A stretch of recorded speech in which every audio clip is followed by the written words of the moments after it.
السلام عليكم ورحمة الله وبركاته، أصدقائنا وأحبابنا متابعينا من كل مكان، متابعي القصر للستار والمفروشات الحديثة. أهلا وسهلا ومرحبا بكم. بعد أن تواصل معنا المهندس الراجل المحترم الأستاذ بهاء مغازي عشان نعمل له مجلس عربي، جينا رفعنا المقاسات وعملنا له المجلس اللي قدام حضراتكم ده.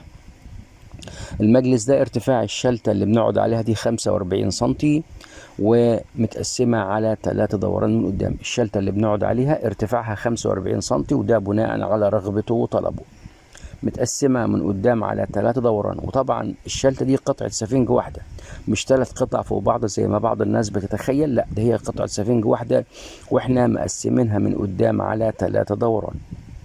مسند الظهر معمول 2 دوران، وتكية الايد اللي هو المدفع معمول مشطوف من قدام.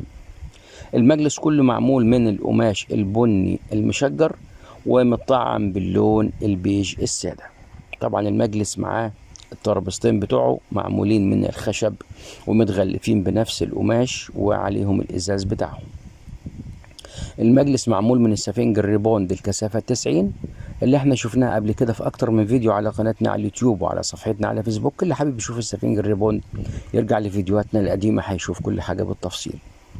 بالنسبة للتفاصيل والأسعار أنا سايب رقم تليفون وسايب رقم واتساب. اللي حابب يستفسر عن حاجة يبعت لي رسالة على الواتساب أو يتصل تليفونيا هقول له على كل حاجة بالتفصيل.